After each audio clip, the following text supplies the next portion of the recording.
Selamat pagi semua, semoga sehat selalu dan tidak kurang satu apapun untuk saudaraku di mana saja berada, baik itu di Indonesia maupun di luar Indonesia.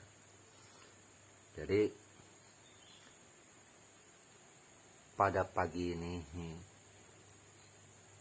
saya akan menanggapi pertanyaan dari saudara kita. Lily Clearwood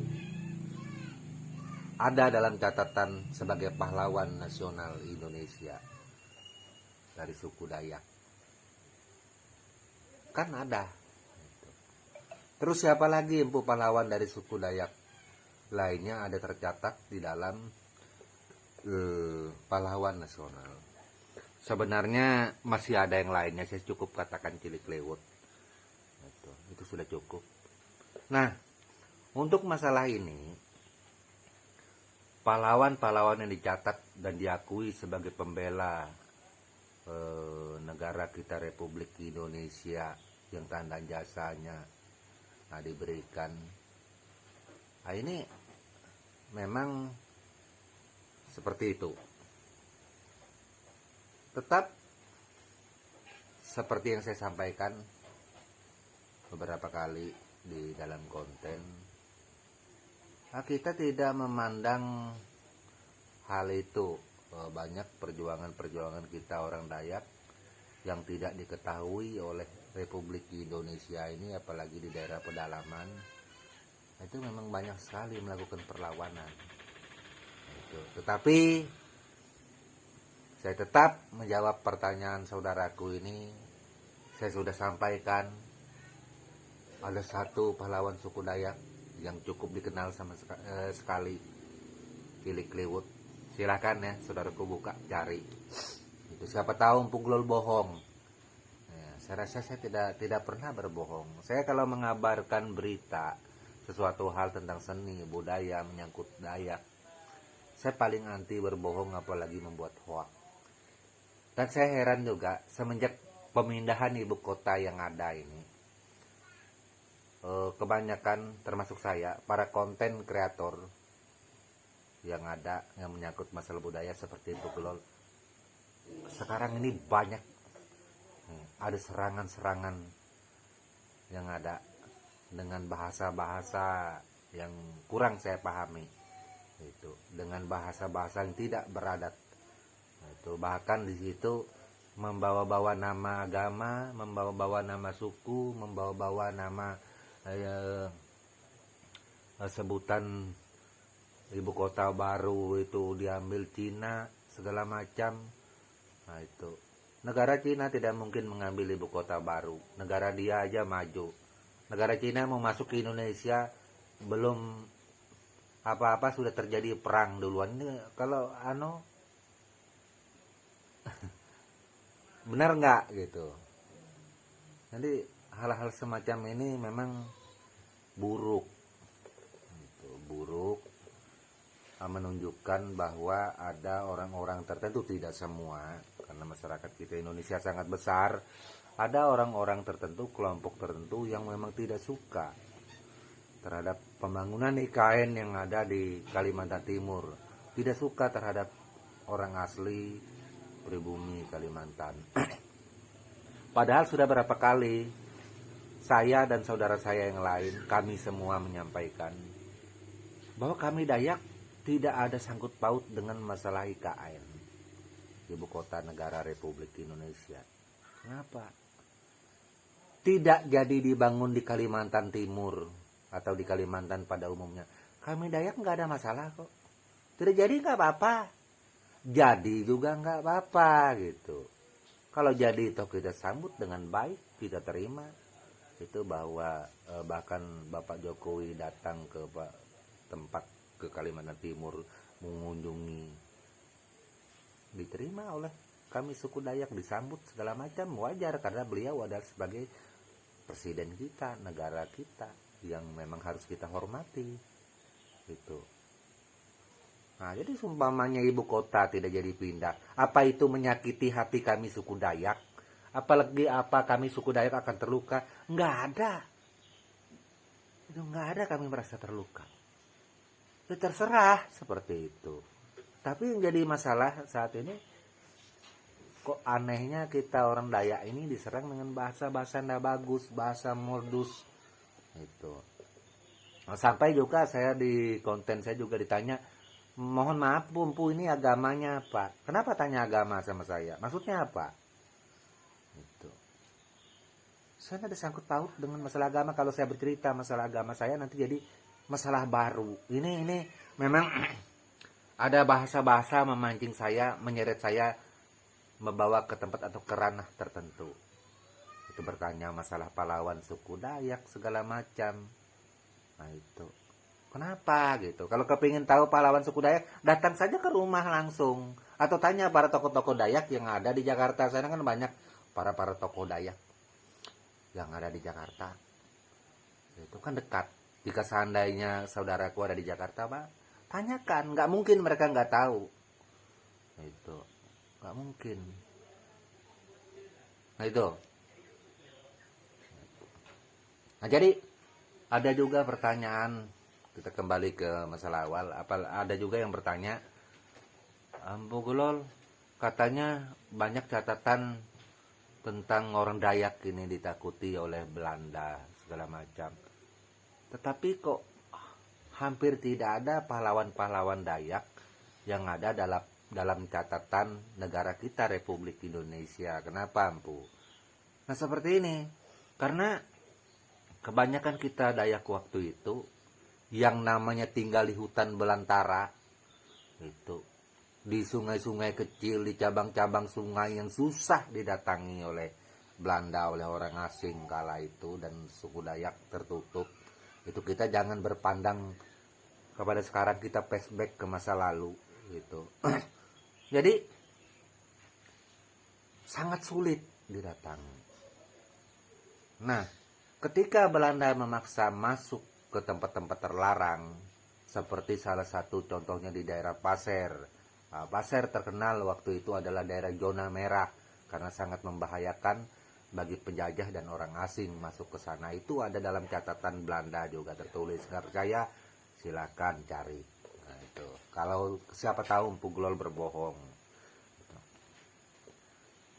Jadi ketika Belanda masuk ke daerah suku Dayak, itu melakukan hal sesuatu yang dianggap melanggar daripada ketentraman mereka, kehidupan mereka, maka Dayak tidak segan akan membunuhnya, akan memenggal kepalanya. Dan seperti itu, jangankan orang asing ini terserah, mau itu Belanda, mau itu Jepang, bahkan sesama Dayak saja kalau tidak sama bahasanya itu saling bunuh.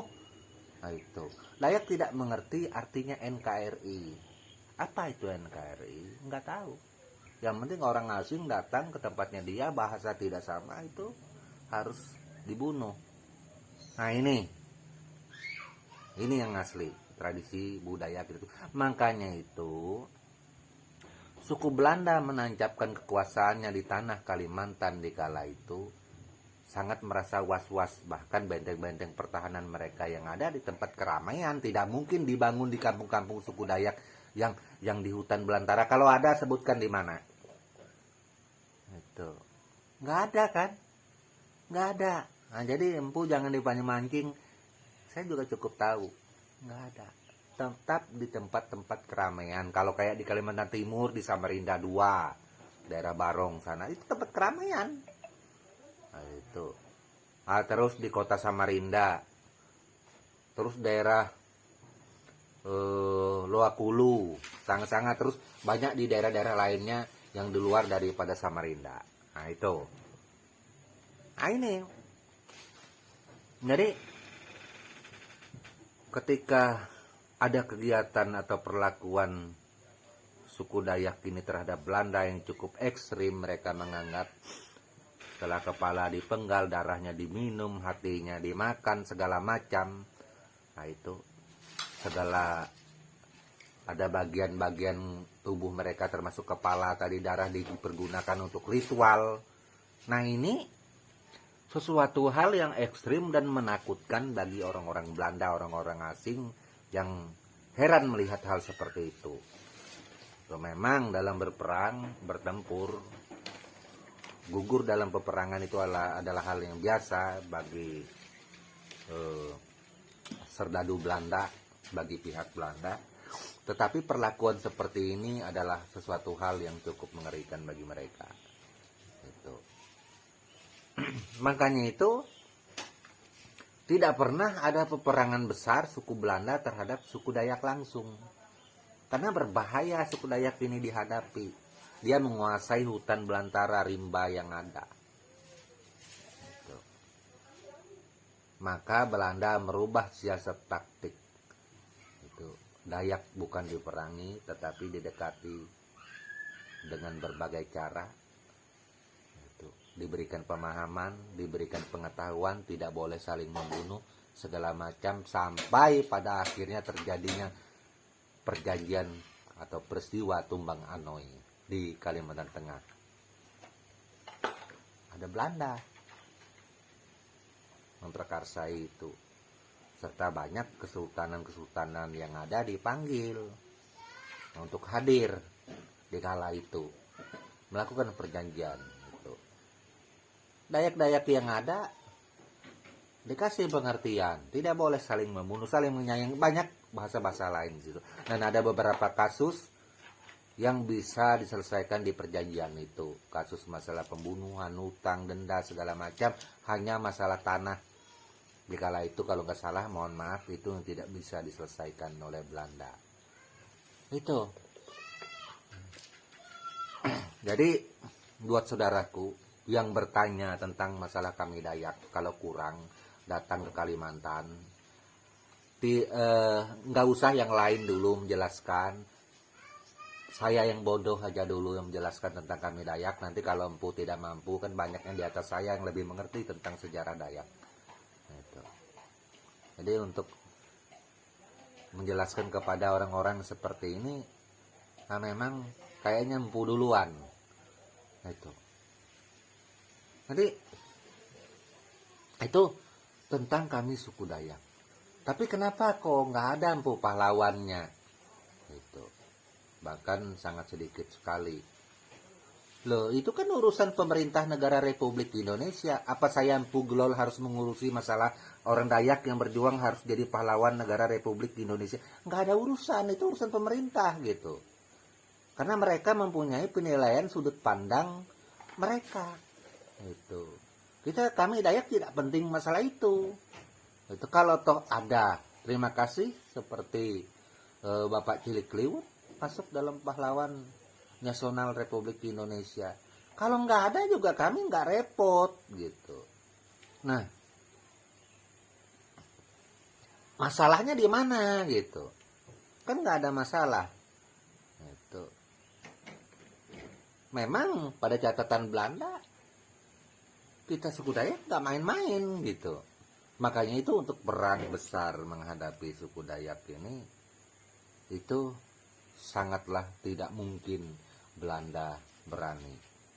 Nah, kemudian setelah itu adanya penjajahan Jepang masuk. Jepang ini lebih kejam daripada Belanda. Bahkan kampung-kampung Dayak itu banyak dia datangin mau menancapkan kekuasaan. Nah, Jepang ini yang akhirnya banyak terbunuh oleh suku Dayak. Bahkan di kampung-kampung Longhos, rumah adat Dayak, seluruh penjuru Kalimantan ini pasti ada menyimpan kepala Jepang sebagai petilasan, sebagai alat ritual kalau ada upacara besar. Itu kepala tengkoraknya Jepang ini diambil. Jepang dibunuhin di kampung Dayak. Itu kemudian Jepang sampai melarikan diri ke mana-mana. Itu bahwasanya tidak bisa menguasai alam hutan rimba Kalimantan karena Kalimantan cukup membahayakan. Dan ini juga ada tertulis. Itu di era-era itu ada dibukukan. Itu oleh penjajah sendiri, apa orang Dayak yang membukukan. Itu seperti catatan Belanda, orang Dayak kayak yang membukukan, itu orang yang nulis. Dan Jepang orang Dayak. Orang Dayak tidak bisa melakukan apa-apa di zaman itu. Gitu. Orang Dayak bisa menulis itu sekitar tahun, kalau itu Dayak Benua, sekitar tahun 1943 atau 40. baru bisa menulis. Nah itu bisa mengerti. Itu pun tidak semua, orang-orang tertentu. Itu yang namanya tinggal di pedalaman hutan belantara itu seperti apa. Nah, itu susah, akses susah sama sekali, dan tidak bisa mengenal orang asing. Nah, itu perlu saudaraku ketahui. Jadi yang agak tersulit, kadang saya menjelaskan harus menghadapi masa transisi. Itu transisi anak-anak yang baru lahir pada saat sekarang yang tidak mengerti dengan kami suku Dayak itu seperti apa. Terkecuali orang-orang yang pernah tinggal di kampung Dayak, di kampung pedalaman Kalimantan, dia akan tahu orang Dayak itu seperti apa. Nah itu mungkin seperti itu. Jadi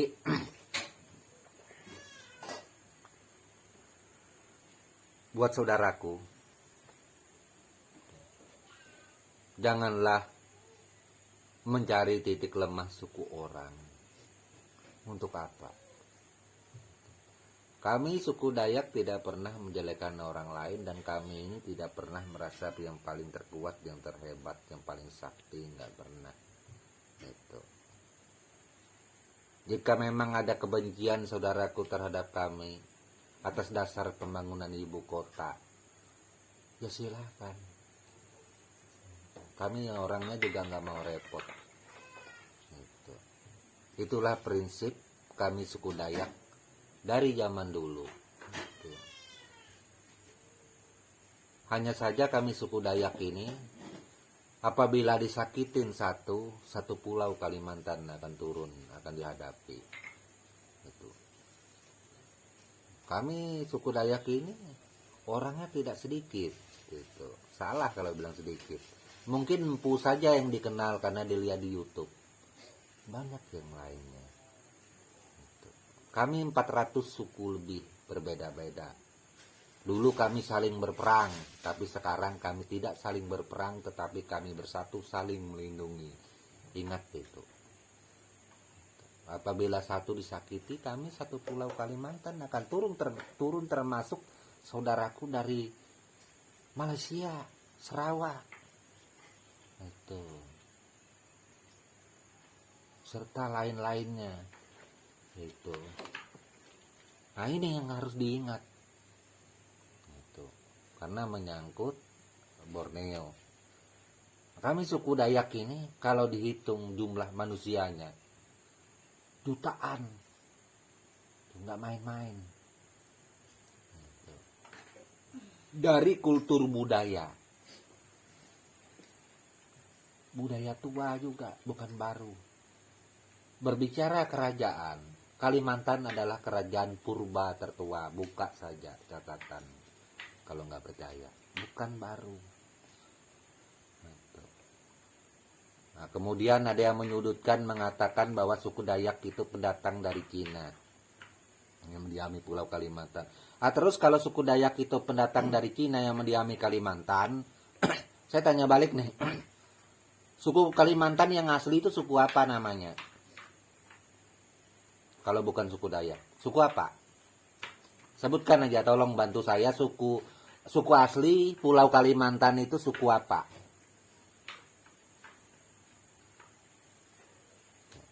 Soalnya Dayak nih pendatang nih, katanya kan Dayak pendatang dari Cina, bukan penduduk asli Kalimantan. Terus penduduk suku asli Kalimantan itu suku apa?